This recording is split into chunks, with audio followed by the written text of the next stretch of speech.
Welcome to Kenton's videos. Enjoy the video. You start immediately by placing your raid chamber near a village or creating a compact villager holding cell. Pick planes for reliable spawns.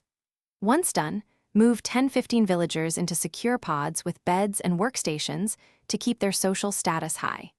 Make a pillager outpost or patrol trigger nearby and build a 10 by 10 platform to force raid mobs into the funnel.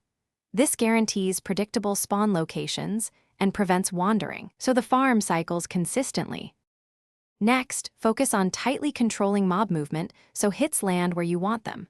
Once villagers trigger a raid, funnel waves with water curtains and slab-guided paths into an enclosed kill tunnel. That reduces entity lag and makes elite waves manageable. Make sure to include an iron golem or a controlled fall to soften enemies before your final chamber. This preserves drops. Finally, add a redstone crusher or manual sword station with an XP collection point. This gives consistent loot and experience while keeping villagers safe. To finish, wire hoppers into double chests and add item filters to separate emeralds, enchanted gear, and totems automatically. This saves time and prevents chest overflow. Make sure the villager pens are roofed and lighting prevents other mobs from interfering, because accidental creep or sunlight burns can break the farm.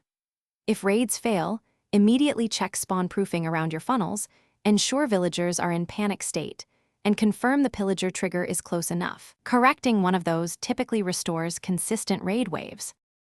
Thanks for watching. Consider subscribing if we helped you.